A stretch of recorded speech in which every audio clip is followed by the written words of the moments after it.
رحمت نے بلایا میں چلا آیا ہوں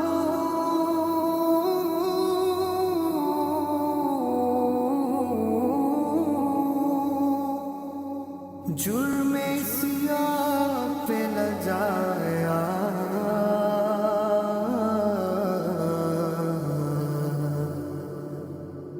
میں چلا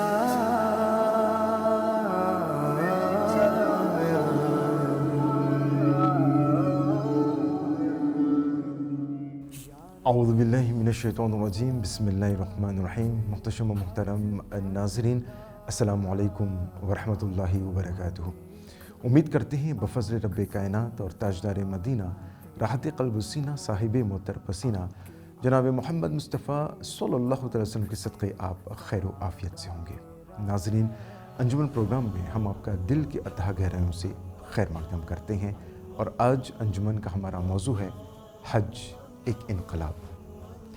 لبیک اللہم لبیک۔ ناظرین، یہ صرف ایک آواز، ایک صدا نہیں، ایک عہد ہے، ایک پکار ہے، ایک ایسا سفر جو انسان کو اپنے رب سے ملاتا ہے، اپنے رب سے قریب کرتا ہے۔ وہ سفر جہاں لباس بدلتا ہے مگر اصل میں دل بدلتا ہوا معلوم ہوتا ہے۔ وہ لمحہ جب انسان احرام باندھ کر طواف کعبہ شریف کر رہا ہوتا ہے، دراصل اس کے قدم چل رہے ہوتے ہیں، مگر اس وقت وہ انسان، اس کا دل جھک رہا ہوتا ہے۔ جی ہاں ناظرین، آج ہم اس اہم موضوع پر بات کریں گے، اور الحمدللہ حج پر ہم نے کئی پروگرام کیے ہیں۔ آج بھی اسی سلسلے کی کڑی کہہ لیجئے، حج ایک انقلاب، اس کا عنوان ہم نے رکھا ہے۔ ہم یہ دیکھنے کی کوشش کریں گے سب سے پہلے کہ حج کیا ہے، اور حج کس پر فرض ہے، حج کے مناسک کیا ہے، اور بالیقین حج مبرور، حج مقبول کسے کہتے ہیں۔ اور انشاءاللہ اس عظیم فریضہ پر، اس عظیم عبادت پر بات کرنے کے لیے ہمارے ساتھ تشریف رکھتے ہیں حضرت قبلہ مولانا عابد حسین شائق دامت برکاتہم عالیہ۔ آئیے ناظرین، ہم اپنی گفتگو کا آغاز کرتے ہیں۔ حضرت قبلہ السلام علیکم ورحمۃ اللہ وبرکاتہ۔ وعلیکم السلام ورحمۃ اللہ وبرکاتہ۔ بہت بہت شکریہ آپ کی تشریف آوری کے لیے، اور جیسے کہ میں نے کہا عرصہ دراز کے بعد آپ سے ملاقات ہو رہی ہے انجمن پروگرام میں۔ 7 یا 8 سالوں کے بعد ہماری ملاقات ہو رہی ہے۔ بس اللہ رب العزت اس ملاقات کو شرف قبولیت عطا فرمائے، آمین ثم آمین۔ حضرت قبلہ، میرا پہلا سوال ایک ایسا سوال ہوگا جو ہر ایک مومن کو اپنے دل کے آئینے میں اس کو جھانکنے کی ضرورت ہوگی۔ جی ہاں ناظرین، حضرت قبلہ، ہمارا پہلا سوال ہے کہ حج جو ایک عظیم، ایک بہت بڑا فریضہ ہے، ایک روحانی فریضہ ہے، آج کے دور میں کیا واقعی اپنی اصل روح کے ساتھ حج کو ادا کیا جا رہا ہے؟ اور لگے ہاتھ ہمیں یہ بھی بتائیں کہ یا صرف ایک رسم بن کر آج حج رہ گیا ہے؟ اعوذ باللہ من الشیطان الرجیم، بسم اللہ الرحمن الرحیم۔ وَلِلَّهِ عَلَى النَّاسِ حِجُّ الْبَيْتِ مَنِ اسْتَطَاعَ إِلَيْهِ سَبِيلًا۔ ماشاءاللہ، صدق اللہ مولانا العظیم۔ میں بغیر کسی تمہید کے آپ کے سوال کی طرف آنا چاہوں گا۔ جی، جیسے کہ آپ نے بھی فرمایا کہ حج ایک اہم فریضہ ہے اور اسلام کا ایک اہم رکن بھی ہے۔ ہر صاحب استطاعت پر ایک بار حج کرنا فرض ہے، یقیناً۔ اور اس کے علاوہ یہ ہے کہ حاجی کا سب سے بڑا جو مقصد ہے وہ کیا ہوتا ہے جی؟ اللہ کی رضا۔ بے شک، اللہ کی رضا مقصود ہوتی ہے، اور یہ ہر حاجی کو مستظر ہوتی ہے۔ اس میں حاجی جب حج کرنے کے ارادے سے گھر سے نکلنے کا ارادہ کرتا ہے تو عموماً یہ ہوتا ہے کہ وہ اسے بڑی داد و تحسین، بڑی محبت ملتی ہے اہل علاقہ کی طرف سے، لوگوں کی طرف سے، تو وہاں اس کو یہ داد و تحسین جو مل رہی ہوتی ہے، تو اس پر اس حاجی کو اللہ کا شکر ادا کرنا چاہیے کہ اللہ تعالیٰ نے مجھے یہ بھی عزت عطا فرمائی ہے کہ آج سارے علاقے، خاندان، ولیج سے مجھے اللہ نے انتخاب کیا اور میں جا رہا ہوں حج کرنے کے لیے، تو شکر ادا کرنا چاہیے۔ تو اس کے علاوہ یہ کہ بسا اوقات حاجی کے اس کے دل کے اندر کے ارادے میں یہ بات آ جاتی ہے کہ میں شاید کوئی بہت بڑا، مجھے یہ سب سے زیادہ اعزاز حاصل ہو رہا ہے، تو دل کے اندر وہ حجب پیدا ہوتا ہے، وہ اس طرح کا ایک تکبر بھی پیدا ہو جاتا ہے، تو یہ جو ہے وہ حج کے مقاصد کے منافی ہے۔ اسے یہ دیکھنا چاہیے کہ اللہ کا شکر ادا کرنا چاہیے اور خاندان والوں کی محبت دیکھ کر اسے جھکنا چاہیے، تو اسی میں جو ہے وہ جو حج کے مقاصد ہیں وہ اسے حاصل ہو جاتے ہیں کہ اللہ کی رضا اور محبت، رسول اکرم صلی اللہ علیہ وسلم کی رضا اس میں شامل ہو جاتی ہے۔ موجودہ دور میں اگر ہم حجاج کرام کو دیکھتے ہیں تو کیا حجاج کرام آج اسی جذبے کے ساتھ حج ادا کر رہے ہیں یا پھر رسمی طور پر صرف حج ادا کیا جا رہا ہے؟ ہاں جی بالکل، بہت اہم سوال فرمایا آپ نے۔ دیکھیں میں نے پہلے کہہ دیا کہ ہر حج کرنے والے کی جو نیت اور ارادہ یہ ہونا چاہیے کہ میں اللہ کی رضا کے لیے یہ کام کر رہا ہوں، اللہ کی رضا کے حصول اس کے ذہن ہونا چاہیے۔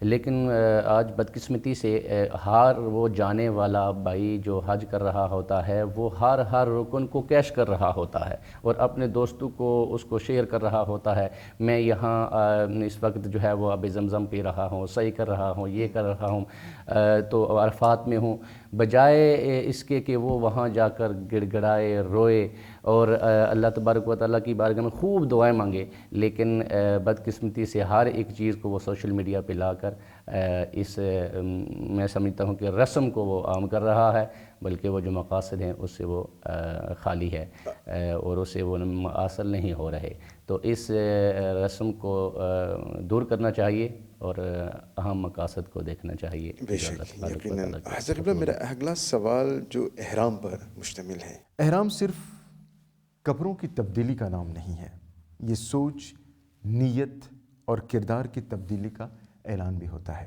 مولانا صاحب ہمیں یہ بتائیں کہ احرام جب پہنا جائے، جب زیب تن کیا جائے، جب باندھنے کے آداب اور اس کی ظاہری اور باطنی حکمت کیا ہے، اور ہمارے ناظرین کو یہ بھی بتائیں کہ کیا صرف لباس بدلنا احرام کی حقیقت کو پورا کر دیتا ہے یا پھر اس کے پرے، اس کے سوا اور باتیں ہیں؟ احرام کے اندر جب بندہ آ جاتا ہے تو بہت سی پابندیاں جو اس احرام سے پہلے نہیں تھی وہ پابندیاں لگ جاتی ہیں، اور احرام صرف لباس کا نام نہیں ہے، احرام ایک نیت کا نام ہے۔ یہ حج اور عمرے کے لیے احرام جب باندھا جاتا ہے تو اس میں یہ ہے کہ ہر وہ حاجی اور ہر وہ عمرہ کرنے والا جو احرام باندھتا ہے اس کے اوپر اپنی وہ جو پابندیاں عائد ہو جاتی ہیں۔ ظاہری اور باطنی حکمتوں کا اگر دیکھا جائے تو ظاہری حکمت یہ ہے کہ اتحاد اور اتفاق، برابری کی جو ہے وہ فضا قائم ہو جاتی ہے کہ محرم کی اور محرمہ کی جو بھی احرام میں ہوتے ہیں، اور دوسرا یہ کہ اس کی سادگی اور عاجزی کو جو ہے وہ یہ ظاہر کر رہا ہوتا ہے۔ تیسرا یہ ہے کہ اس کی نظم و ضبط، وہ بھی احرام جو ہے اس کو ابھار رہا ہوتا ہے، چونکہ سارے جو ہے وہ اس میں جتنے بھی گورے کالے جہاں کی کسی بھی طبقہ سے جو ہے وہ لوگ آئے ہوئے ہوتے ہیں، کسی بھی نسل سے آئے ہوئے ہوتے ہیں، تو احرام ہر طبقاتی اور نسل کے فرق کو مٹا دیتا ہے۔ تو ظاہری طور پر جو ہے وہ احرام کی یہ حکمتیں ہیں، اور باطنی طور پر اگر دیکھا جائے تو احرام جب بندہ باندھ لیتا ہے تو اسے وہ اپنی موت یاد آتی ہے کہ دو سفید لباس چادریں بغیر سلی ہوئی تو ہر ایک کے جسم پہ ہوتی ہے، تو اسے موت اور قبر یاد آتی ہے کہ ایسے ہی مجھے ایک دن لباس کفن کا سفید پہنایا جائے گا، ایک روحانی کیفیت پیدا ہوتی ہے۔ تو اس کے اندر یہ کہ، اور دوسرا یہ کہ اللہ کی رضا کا جو ہے وہ حصول اس کے دل و دماغ کے اندر آتا ہے کہ آج میں اس احرام کی حالت میں اللہ کی رضا کے لیے یہ فریضہ ادا کر رہا ہوں۔ ظاہر ہے جو حج کر رہا ہوتا ہے اس پر حج فرض ہوتا ہے تو کر رہا ہوتا ہے، تو اس پر بھی اسے ایک جو ہے وہ ایک کیفیت پیدا ہوتی ہے کہ میں اللہ کی رضا کے لیے آج یہ کام کر رہا ہوں۔ تو اسی طرح جو ہے وہ اللہ تبارک و تعالیٰ کی اطاعت اور فرما برداری کا جذبہ بھی پیدا ہوتا ہے. تو اس طرح یہ ساری جو ہے وہ چیزیں دل کے اندر آتی ہیں. حکمتیں تو بے شمار ہیں، وقت کم ہے. احرام کی حالت میں جو پابندیاں ہیں وہ ان کا خیال رکھنا چاہیے، جیسے ناخن کاٹنا، بال کاٹنا، یہ خوشبو لگانا وغیرہ، یہ چیزیں احرام کے بعد یہ ممنوع ہو جاتی ہیں. عمرہ سال میں کبھی بھی کر سکتے ہیں، مگر جب بات ہوتی ہے حج بیت اللہ کی تو وہ 5 ایام 5 دن مقررہ دن ہوتے ہیں جو کہ حج کے ایام کہلاتے ہیں، یعنی کہ 8 ذی الحجہ سے لے کر 12 ذی الحجہ تک. ہمیں ناظرین کو یہ بتائیں کہ 8، 9، 10، 11 اور 12 یہ 5 دن، جس 5 دنوں کی ہم بات کر رہے ہیں، کہ کیا یہ صرف ایک عدد ہے، ایک نمبر ہے، دن کے ایام ہیں، یا پھر ہر دن ایک پیغام لے کر آتا ہے؟ حج کے 5 دن ہوتے ہیں، اس کی اصل حکمت کیا ہے ہمارے ناظرین کو بتائیں، اور بتائیں کہ کیا ان ایام کو صرف اعمال کی ترتیب سمجھنا کافی ہے یا ان کے پیچھے کوئی گہرا پیغام بھی ہوتا ہے؟ دیکھیں، یہ جو آپ نے 5 دن حج کے بیان فرمائے، سوال کیا آپ نے، بہت ہی اہم دن ہوتے ہیں یہ. حج کے جو یوں سمجھیں کہ حج کے ان 5 دنوں کے علاوہ حج نہیں ہوگا. 8 ذی الحجہ، 9، 10، 11 اور 12 یہ 5 ایام بھی ہیں، اہم بھی ہیں، اور اس کے 5 مقاصد بھی ہیں، اور یہ 5 مقامات بھی ہیں. بالکل. تو اس لیے ان کی بڑی اہمیت ہے. حج کے جو 8، 9 اور 10 اور 11 سٹارٹ جب ہوگا حج کا پہلا دن وہ 8 ذی الحجہ سے ہوگا. اور 8 ذی الحجہ وہاں مکے سے لوگ جو ہے وہ مینا کی طرف جاتے ہیں. اور جب مینا کی طرف جائیں گے تو وہاں وہ 5 نمازیں مکمل جو ہے وہاں ادا کریں گے. تو یہ ایک ایسی روحانیت ہوتی ہے، ایسی رحمت ہوتی ہے، ایسی برکت والی جو ہے وہ مینا کا وہ مقام کی وہ کیفیت اور وہ ہوتی ہے اس حاجی پر اور اس جگہ پر. جب وہ مینا میں پہنچیں گے تو وہاں نماز پڑھیں گے، ظہر، عصر، مغرب اور عشاء، اور پھر صبح دوسرا 9واں دن آ جائے گا. تو جو 9واں دن ہوگا وہاں وہ فجر کی نماز ادا کر کے تو پھر وہاں سے وہ عرفات کی طرف جائیں گے. تو میدان عرفات آپ کو پتہ ہے کہ وہاں جب حاجی حج کرنے کے لیے جاتے ہیں تو یہ ایک ایسا امپورٹنٹ رکن ہے، رکن اعظم اس کو کہا جاتا ہے. اور وہاں جا کر جبل رحمت پر نظر کرنا اور وہاں جا کر عبادت کرنا اس کا ایک اپنا ہی مزہ ہے. سارے حاجی وہاں جمع ہوتے ہیں. یہ 9واں دن جو ہوتا ہے یہ حاجی کے لیے بہت اہم دن ہوتا ہے. تو وہاں جا کر اس نے بہت ساری دعائیں مانگنی ہوتی ہیں. الحمدللہ وہاں ایک بہت بڑا منظر ہوتا ہے. اور اس وقت 9 وہاں ذو الحج جب ہوتا ہے تو وہاں ہمارے یہاں پاکستان میں دیگر جو ہے ممالک میں قربانی کا دن ہوتا ہے. وہاں 9ویں دن جب وہاں حاجی عرفات کے اندر وقوف عرفات کرتا ہے تو اس کے بعد وہاں شام کو جب وہ عصر کی نماز پڑھ لیتا ہے تو پھر وہ مغرب کی نماز پڑھے بغیر مزدلفہ کی طرف سفر کرے گا. مزدلفہ میں جب وہ مغرب کی طرف، جہاں مغرب سورج غروب ہونے کے بعد وہ وہاں سے نکلے گا اور پھر وہاں جا کر مزدلفہ میں جا کر مغرب اور عشاء کی نماز عشاء کے وقت میں ادا کرے گا. اور اس کا یہ طریقہ کار ہے کہ جب آپ نماز پڑھیں گے تو پہلے مغرب کی نماز پڑھیں گے، فرض پڑھیں گے، اور پھر عشاء کی نماز فرض پڑھیں گے، اور پھر مغرب کی سنت نوفل پڑھیں گے، اور اس کے بعد جو ہے وہ عشاء کی وطر وغیرہ سنتے وغیرہ وہ پڑھنا چاہے تو پڑھے گا. تو یہ مزدلفہ میں وہ جو ہے وہ اس طرح قیام کرے گا. اور الحمدللہ اور پھر 10ویں ذو الحجہ کو وہ پھر کیا کرے گا جی؟ رمی کرے گا. بڑے شیطان کو کنکریاں مارے گا، اور وہاں جو ہے کنکری مارتے وقت یہ نیت کرے گا اور دعا کرے گا کہ یہ کنکری اے اللہ میں تیری رضا کی خاطر اور شیطان کو ذلیل اور رسوا کرنے کی خاطر میں اسے کنکری مار رہا ہوں، تو یہ قبول فرما. تو وہاں اس کو جو ہے وہ شیطان، بڑے شیطان کو کنکری مارے گا. اور پھر اسی طرح جو اگلا دن ہوگا اور کنکری مارنے کے بعد پھر اسے کیا کرنا ہوگا جی؟ قربانی کرنی ہوگی. جب قربانی ہو گئی اور اس کے بعد اس کا کسر کرنا، حل کروانا، اور اس کے بعد پھر جو 11ویں اور 12ویں جب جو ہے وہ شب آئے گی تو پھر اس کے اندر وہ وہاں مینا کی طرف پھر جائے گا، اور مینا میں وہاں جو ہے وہ چھوٹے اور بڑے شیطان کو جو ہے وہ 7 سارے کنکریاں مارے گا، اور اس طرح جو ہے وہ ہاں یہ بھی ہے کہ 12ویں ذوالحجہ کو جب وہ وہاں پر جا کر شیطان کو کنکریاں مار دے گا اور قربانی کر دے گا تو وہاں وہ اس وقت احرام اتار دے گا، پھر اس کے بعد جو ہے وہ اس کو ضرورت نہیں کہ احرام کے میں رہے، وہ عام کپڑوں میں بھی جو ہے وہ جا کر رمی کر کے پھر طواف زیارہ کر کے اور اس کے بعد جو ہے وہ فارغ ہو کر اپنی رہائش گاہ پہ چلا جاتا ہے۔ تو یہ ساری جو ہے وہ جو وقت ہے 8، 9، 10 اور 11، 12 جو ہے ذوالحجہ کے دن اور راتیں، یہ بہت عام اور اللہ کی رحمتوں اور برکتوں کا وہاں پہ نزول ہوتا ہے، ایک بہت بڑی روحانی کیفیت ہوتی ہے جو بندے کو حاصل ہوتی ہے۔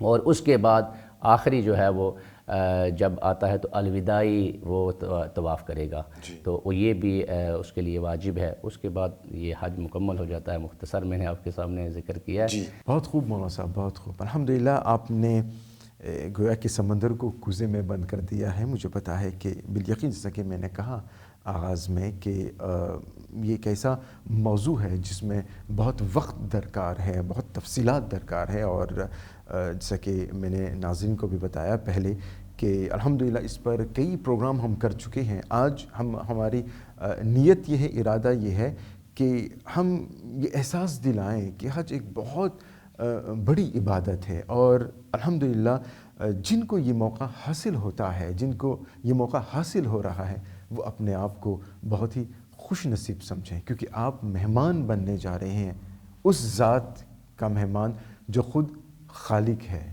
خالق کائنات ہے۔ تو ہم اپنی گفتگو کو جاری رکھتے ہیں۔ حضرت قبلہ آپ نے اشارہ کیا کہ عرفات، یوم عرفہ، یعنی کہ جہاں پر وقوف ہوتا ہے، ٹھہرا جاتا ہے، اور جہاں زمین پر کھڑے ہو کر آسمان سے رشتہ گویا کہ جوڑا جاتا ہے۔ ہمارے ناظرین کو یہ بتائیں کہ عرفات کے میدان میں اس دن صرف وقوف کافی ہے، یعنی ٹھہرنا کافی ہے، یا پھر اس دن دعائیں اور کیفیت اصل روح ہونی چاہیے یا ہوتی ہے؟ دیکھیں، وقوف عرفات ٹھہرنا یہ ہے تو ضروری ہے، اس میں کوئی شک نہیں ہے، لیکن وہاں جو دعائیں اور عبادت کی جاتی ہے، ذکر و اذکار کیا جاتا ہے، میں سمجھتا ہوں یہ بہت اہم اور امپورٹنٹ ہوتا ہے حاجی کے لیے۔ وہ ایک اہم دن کے اندر اس بابرکت رحمت والے لمحات کے اندر جو ہے وہ اسے دعائیں مانگنی چاہیے۔ تو یہ نبی پاک علیہ الصلوۃ والسلام کی حدیث پاک ہے، مسلم شریف کی حدیث ہے، نبی پاک علیہ الصلوۃ والسلام نے فرمایا یوم عرفہ جو ہے یہ دن، یہ اتنی برکتوں اور رحمتوں مغفرتوں والا دن ہوتا ہے کہ اس کے پچھلے گناہ اللہ تبارک و تعالیٰ معاف فرما دیتا ہے۔ اور ایک اور مقام پہ ارشاد فرمایا کہ عرفہ کا جو دن ہے وہاں حاجی جو بھی دعا کرتا ہے اللہ تبارک و تعالیٰ اس کی دعا کو قبول فرما دیتا ہے، اور پھر اللہ کے فرشتے ان حجاج کرام کے لیے مغفرت کی، رحمت کی دعائیں مانگ رہے ہوتے ہیں۔ تو وہاں پر میں سمجھتا ہوں کہ ہر حاجی کو وہاں جا کر اللہ کی بارگاہ میں خوب گڑ گڑا کے دعا کرنی چاہیے۔ یہی ایک اہم دن ہوتا ہے جو اس کی قبولیت کا دن ہوتا ہے۔ بہت خوب حضرت قبلہ، ناظرین ہم آپ کو اشارہ کر دیں، ہم آپ کو بتا دیں، یاد دلائیں کہ اس وقت آپ انجمن پروگرام دیکھ رہے ہیں، اور آج انجمن کا ہمارا موضوع ہے حج ایک انقلاب۔ حاجیوں کے بن رہے ہیں قافلے پھر یا نبی، پھر نظر میں پھر گئے حج کے مناظر یا نبی۔ ہمارے ساتھ اس اہم موضوع پر بات کرنے کے لیے، گفتگو کرنے کے لیے، قرآن و حدیث کی روشنی میں ہمارے ساتھ تشریف رکھتے ہیں حضرت قبلہ مولانا عابد حسین شائق دامت برکاتہم عالیہ۔ آئیے ہم اپنی گفتگو کو جاری رکھتے ہیں۔ حضرت قبلہ، بات ہو گئی حج کی، مگر اس میں ایک اور اہم نکتے کی طرف میں اشارہ کرنا چاہوں گا کہ دوران حج بالیقین انسان سے کچھ خطائیں، کچھ کمی ہو جاتی ہیں، تو دم جسے ہم کہتے ہیں، دم کن صورتوں میں ایک حاجی پر دم لازم ہوتا ہے، اور کیا آج کے حجاج کو اس کے مسائل کا مکمل شعور ہونا چاہیے؟ جی بالکل، آپ نے یہ بہت اہم سوال کیا ہے۔ اکثر حجاج کرام کو یہ پتہ نہیں ہوتا، اور لا علمی میں وہ ایسے کام کر جاتے ہیں کہ جس پر ان کو دم ان پر واجب ہو جاتا ہے۔ تو سب سے پہلے دم سمجھنا چاہیے کہ دم کیا چیز ہے۔ دم ہے کہ حرام اور احرام میں جن کاموں سے منع کیا گیا ہے، ان منع ہوئے جو کام ہیں ان کو کراس کر دینا، اور ان حدود کو کراس کر دینے سے دم واجب ہو جاتا ہے۔ اسی طرح میقات کو کراس کر دینے سے دم واجب ہو جاتا ہے۔ تو دم جو ہے وہ ایک قربانی کا جو جانور ہوتا ہے، بکرا ہے، دمبا ہے، اسی طرح جو بھی کوئی آپ اونٹ ہے، یا آپ جو ہے وہ گائے بیل جو بھی جانور ذبح کرتے ہیں، تو وہ دم حرم ہی میں اس کا جو ہے وہ ذبح کرنا ضروری ہوتا ہے۔ اور یہ دم جب تک نہیں ادا کریں گے تو وہ جو آپ نے غلطی کی ہے، جسے منع کیا گیا تھا، تو پھر آپ کا وہ احرام کا جو مقصد ہے وہ پورا نہیں ہوگا۔ دم ضروری اور لازمی ہے۔ تو اس کے بارے میں علماء کرام سے بھی پہلے سمجھنا چاہیے کہ کن کن چیزوں سے دم جو ہے وہ واجب ہو جاتا ہے۔ تو ان چیزوں کو دیکھنا چاہیے۔ خیر جو بھی چیزیں منع کی گئی ہیں حرم میں اور احرام میں، مطلب اس کے بہت ساری اور بھی چیزیں ہیں۔ ایک جسمانی متعلقات بھی ہیں، اور انسان کے بیوی اور خاوند کے جو شوہر اور بیوی کے متعلقات سے بھی ہیں، اور اسی طرح بدنی متعلقات سے بھی ہیں۔ مطلب بدن سے کوئی بال نہیں کاٹ سکتا، اور اسی طرح ناخن نہیں کاٹ سکتا، خوشبو نہیں لگا سکتے، یہ بدن کے متعلق ہے۔ زوجین کے متعلق جو آپس میں باہم ملاقات نہیں کر سکتے، اور اسی طرح شکار سے متعلقات بھی ہیں کہ اس دور میں تو خیر آتے تھے پیدل قافلے، تو وہاں شکار نہیں کر سکتا، شکار کی طرف اشارہ نہیں کر سکتا، اس کی طرف جو ہے کسی کو کہہ نہیں سکتا۔ تو یہ ساری چیزیں تھیں احرام میں منع۔ اگر کوئی اس کو کراس کرے گا حدود کو تو اس پر دم واجب ہو جائے گا۔ تو دم وہیں ذبح کرنا جانور ضروری ہوتا ہے۔ ہاں، اسی نکتے پر میں آتا، جیسے کہ آپ نے اس پر زور دیا کہ دم ضروری ہے، ہاں، مگر وہیں پر اس کو ادا کرنا ضروری ہے۔ وہیں پر ایسا نہیں کہ وہ کہے کہ میں اپنے ملک جا کر نہ ملک میں نہیں جائے گا، وہ قربانی ملک میں کروا سکتا ہے، لیکن دم وہیں جانور ذبح کرنا ضروری ہے۔ اچھا، بالیقین جب حجاج کرام مناسک حج ادا کرنے کے بعد اب زائرین اس شہر کا رخ کرتے ہیں جہاں ادب سانس لیتا ہے اور نگاہیں بھی جھک کر سلام کرتی ہیں۔ جی ہاں، میری مراد مدینۃ المنورہ ہے۔ حضرت قبلہ ہمارے ناظرین کو یہ بتائیں سب سے پہلے تو مدینۃ المنورہ کی حاضری کی شرعی حقیقت کیا ہے، اور وہاں حاضری کے آداب، ادب و احترام کیا ہونے چاہیے؟ حاجی جب حج کرنے کے ارادے سے جاتا ہے تو گھر سے ہی مدینۃ المنورہ کی نیت کر کے جاتا ہے کہ میں وہاں حاضری دوں گا۔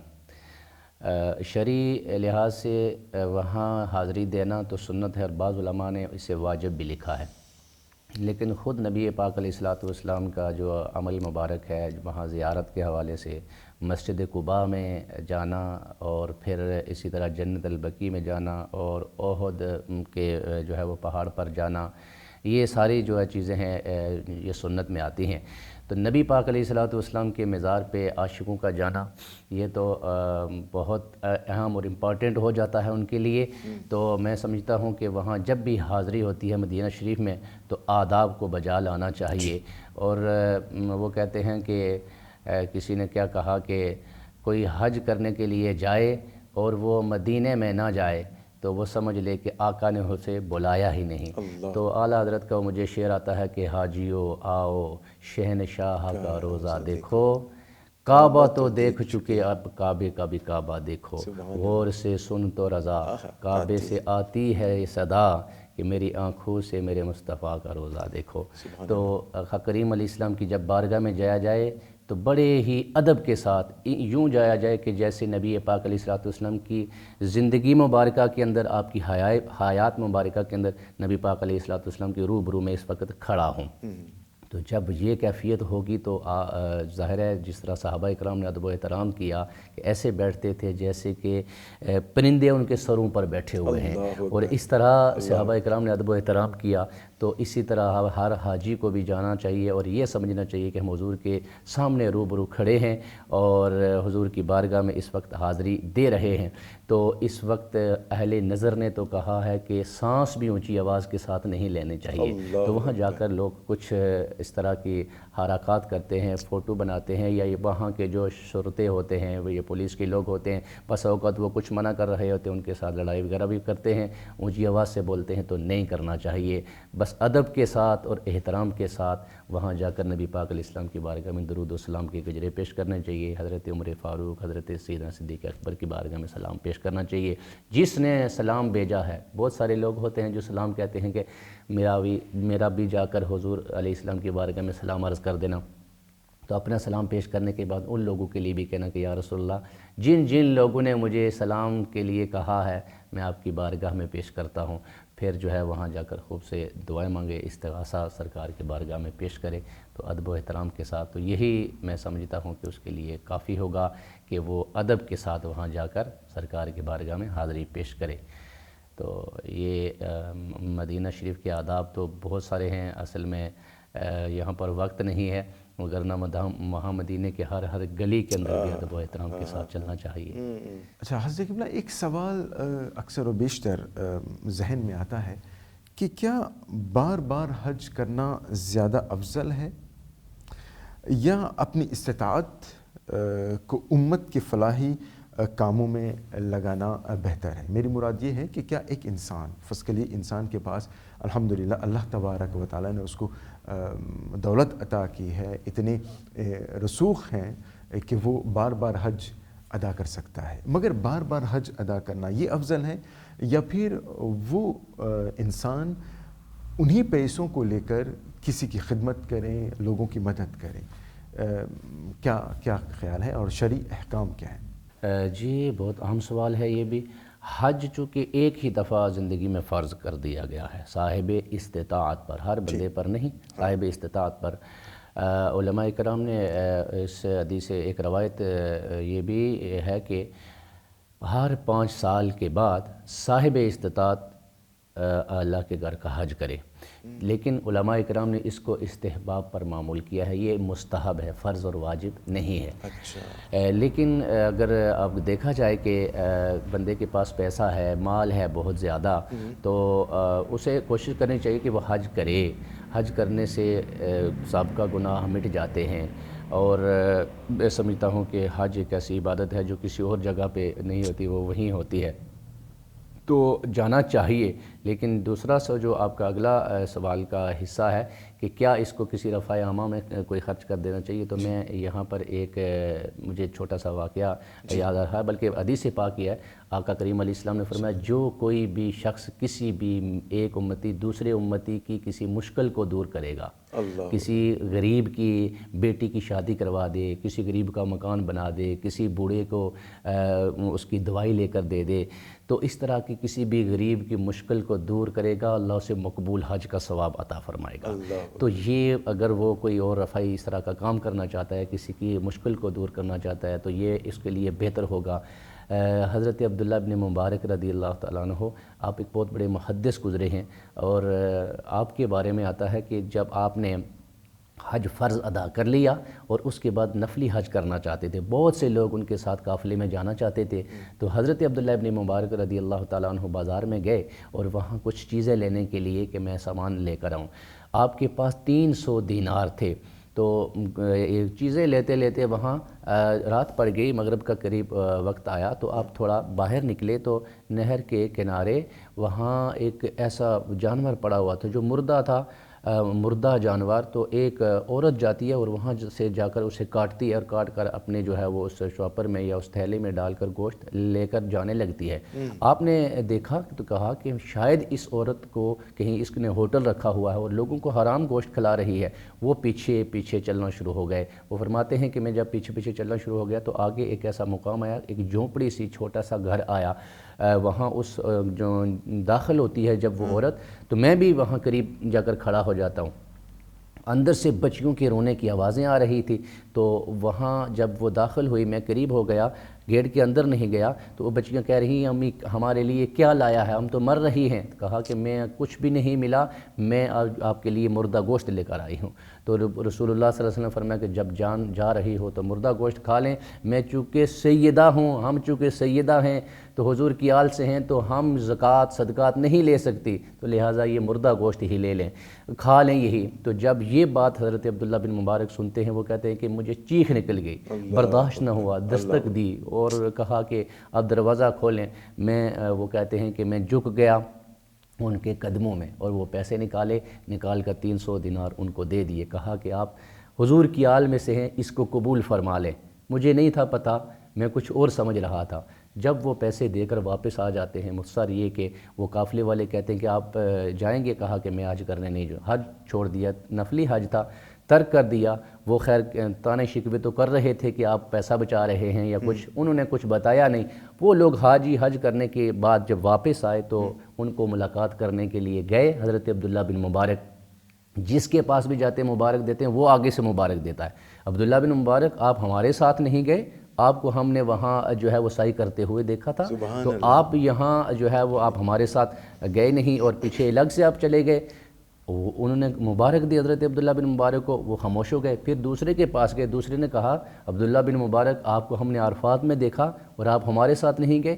وہ کہنے لگے کہ عجیب معاملہ ہے. ایک آخری جو ہے وہ قافلہ آیا، اس کو مبارکباد دینے کے لیے گئے تو وہ ایک بندہ وہاں ان کو کہنے لگا بڑے افسوس کی بات ہے، آپ ایک بڑے محدث ہیں اور آپ نے ہمیں چھوڑا ہے اور حج کرنے کے لیے اکیلے میں گئے ہیں، اور آپ مجھے کس مشکل میں ڈال دیا کہ مدینہ منورہ میں جب نبی پاک علیہ السلام کی جو ہے وہ جالیوں کے سامنے، روزے کی جالیوں کے سامنے کھڑے تھے تو آپ نے مجھے ایک تھیلی دے دی اور اس کے بعد گم ہو گئے کہیں.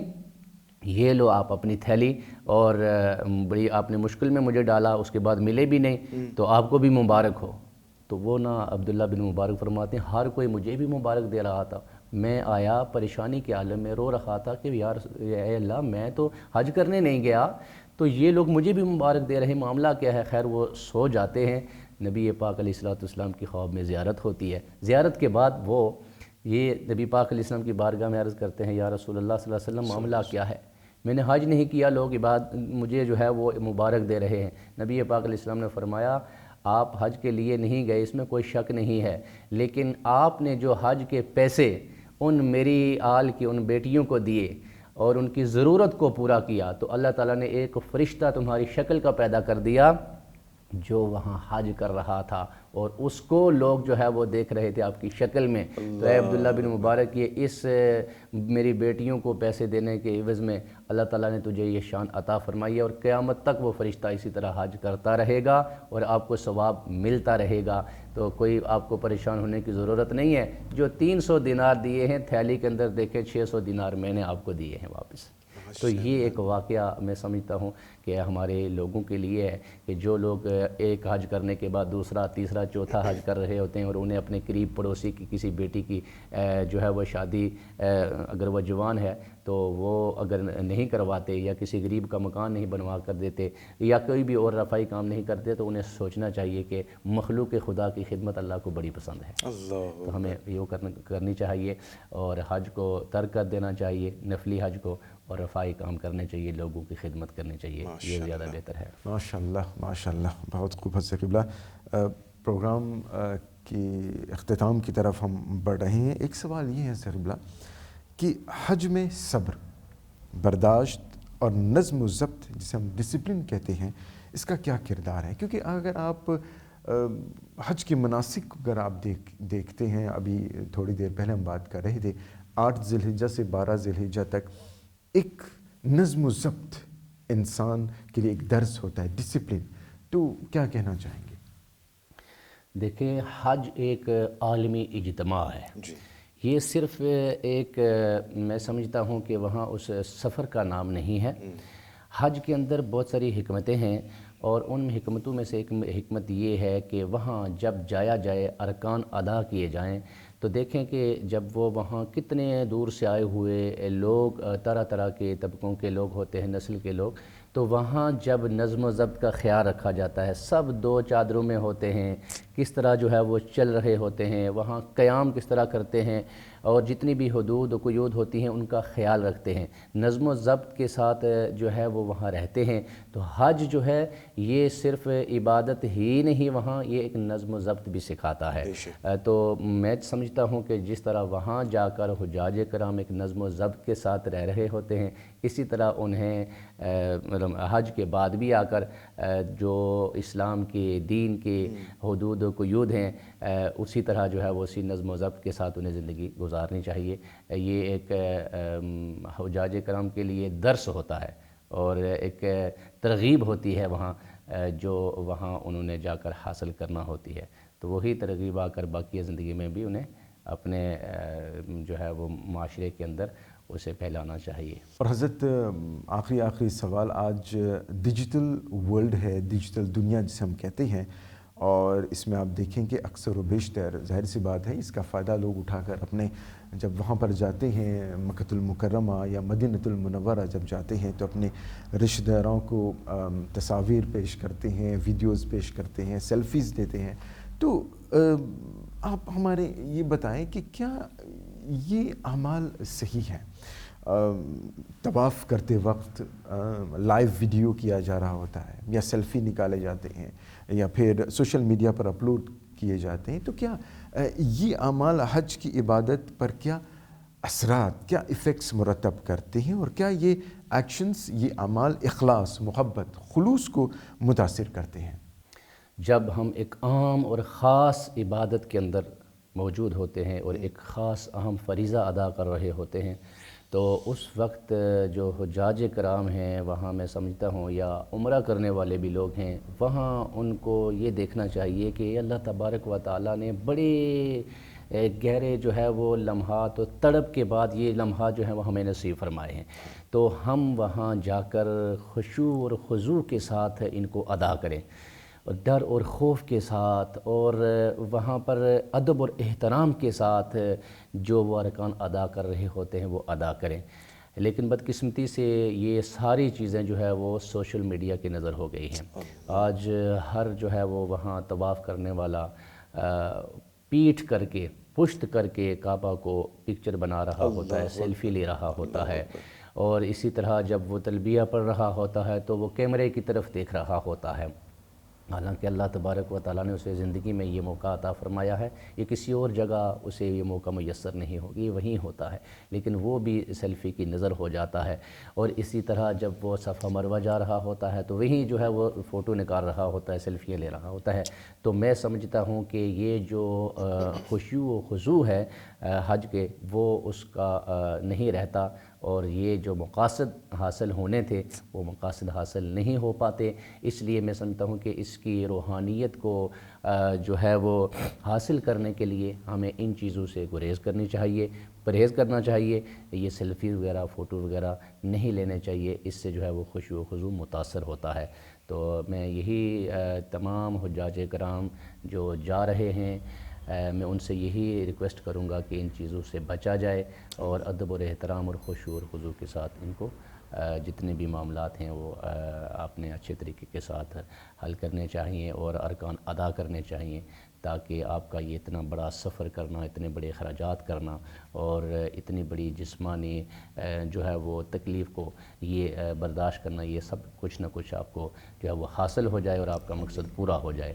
تو اس کو سوشل میڈیا کی نظر نہیں کرنا چاہیے۔ بالکل حضرت، ہم اپنے پروگرام کے آخر تک پہنچ چکے ہیں۔ میں چاہوں گا کہ حج کے حوالے سے خاص طور پر جو حجاج کرام جا رہے ہیں یا چلے گئے ہیں یا جانے کا ارادہ رکھتے ہیں، البتہ حج کے حوالے سے ہمارے ناظرین کو جو اس وقت آپ کو دیکھ رہے ہیں، کیا پیغام دینا چاہیں گے؟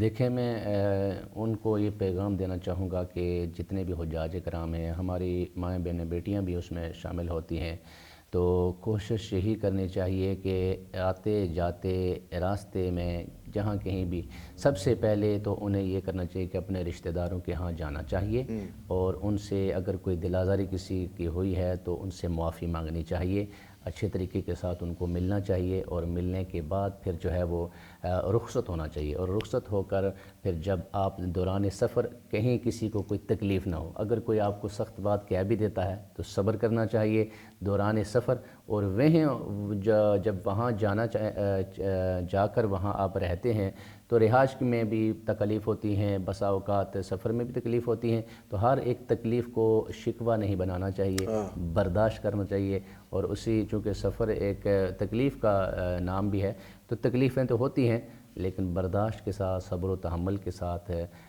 رہنا چاہیے، اور وہاں ادب و احترام کو ملحوظ خاطر رکھنا چاہیے۔ سب سے بڑی بات یہ ہے کہ ادب کو ملحوظ خاطر رکھ کے وہاں ارکان ادا کرنے چاہیے اور حاضری پیش کرنی چاہیے۔ اور جب واپسی پر، ان کی واپسی پر، جب واپسی پر تو ظاہر ہے ہر بندے کا، ہر حاجی کا یہ دل کرتا ہے کہ ہم یہیں رہیں۔ واپسی جب الوداعی طواف ہوتا ہے تو وہاں ایک اور کیفیت ہوتی ہے، لیکن واپسی پر بھی انہیں جب گئے تھے تو ان کے اندر وہ کچھ ایسی چیزیں پائی گئی تھیں حج کرنے کے لیے، جب حج کر چکے ہیں تو اب ان چیزوں کو ترک کرنا ہوگا، چھوڑنا ہوگا۔ فار ایگزامپل کوئی کسی اپنے رشتہ دار سے ناراض تھا، لڑائیاں کرتا تھا، تو اسے وہ لڑائی نہیں کرنی چاہیے، ناراضگی نہیں کرنی چاہیے۔ اب وہ بے نمازی تھا تو اسے نماز ادا کرنی چاہیے، اگر وہ روزے نہیں رکھتا تھا تو روزے رکھنے چاہیے۔ جو یعنی وہ غلطیاں اس کے کر رہا تھا یا وہ فرائض ادا نہیں کر رہا تھا تو اسے فرائض بھی ادا کرنے چاہیے، اور اس کے علاوہ میں سمجھتا ہوں کہ عبادت میں کمی کوتاہی نہیں آنی چاہیے اور عبادت بجا لانی چاہیے، تاکہ لوگ دیکھ کر کہیں کہ حجاج کرام ماشاءاللہ حج کر کے آئے ہیں تو یہ کس طرح عبادت کے اندر جو ہے وہ مستغرق ہیں اور کتنی عبادت ذوق و شوق کے ساتھ کر رہے ہیں، تاکہ لوگ دیکھ کر انہیں کے دل کے اندر بھی یہ خواہش پیدا ہو کہ ہم بھی حج کرنے جائیں اور باعمل بن جائیں۔ تو باعمل ہو جانا چاہیے۔ بے شک بے شک۔ تو حضرت انہی اچھی باتوں کے ساتھ میں چاہوں گا کہ آپ سے رخصت کی اجازت چاہوں گا۔ سب سے پہلے تو آپ کا بہت بہت شکریہ کہ آپ نے لبیک کہا اس پروگرام میں آنے کے لیے، اور بس دعا ہے کہ اللہ رب العزت آپ کے علم میں، آپ کی عمر برکت عطا فرمائے، تاکہ آپ اسی طرح دین متین کے فروغ میں اپنا کردار ادا کرتے رہیں اور ہم سب آپ سے استفادہ ہوتے رہیں۔ اور دعا ہے کہ جہاں پر بھی آپ ہوں گے اللہ تبارک و تعالی اپنے دین متین کا کام آپ سے لیتا رہے۔ آمین ثم آمین۔ حضرت قبلہ ایک بار پھر آپ کا بہت بہت شکریہ۔ اگلی ملاقات تک ہمیں اجازت دیجیے، انشاءاللہ ملاقات ہوگی۔ بہت بہت شکریہ۔ السلام علیکم ورحمۃ اللہ وبرکاتہ۔ تو ناظرین، حج ایک انقلاب پر مبنی آج کا خاص انجمن پروگرام یہاں پر اختتام کو پہنچا۔ بالیقین آپ نے دیکھا کہ حضرت قبلہ نے بہت اختصار سے کام لیا، اور جو جامع بیانات، جو جامع باتیں، مختصر باتیں آپ نے بتائی ہیں، ان پر سب سے پہلے مجھے اور ہم سب کو عمل کی توفیق عطا فرمائے۔ آمین ثم آمین۔ ناظرین، لبیک کی صدا میں چھپی ایک کہانی ہے۔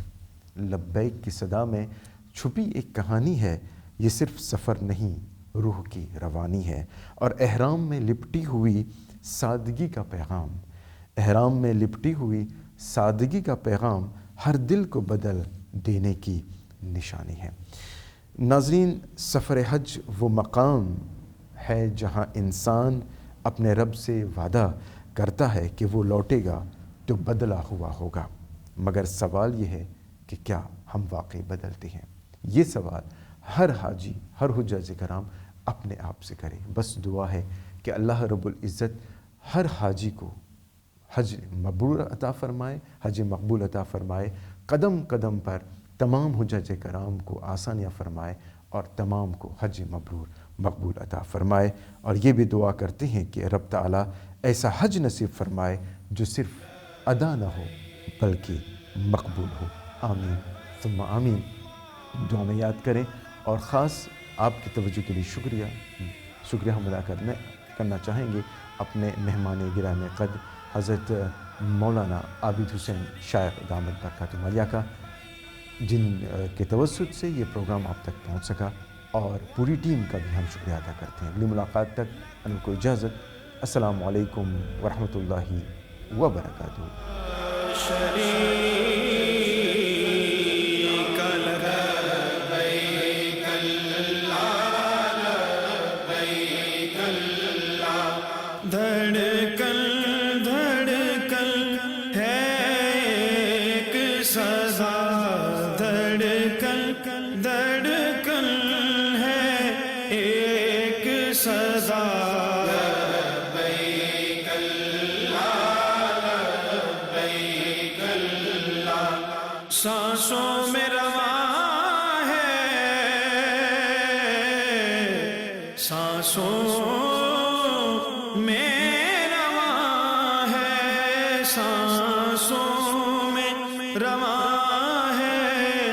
ذکر تیرا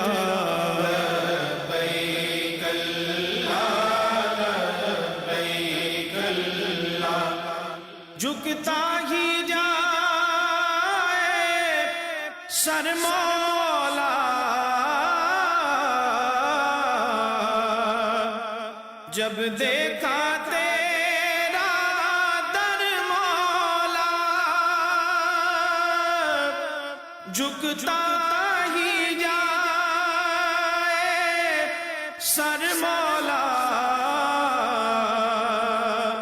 جب دیکھا تیرا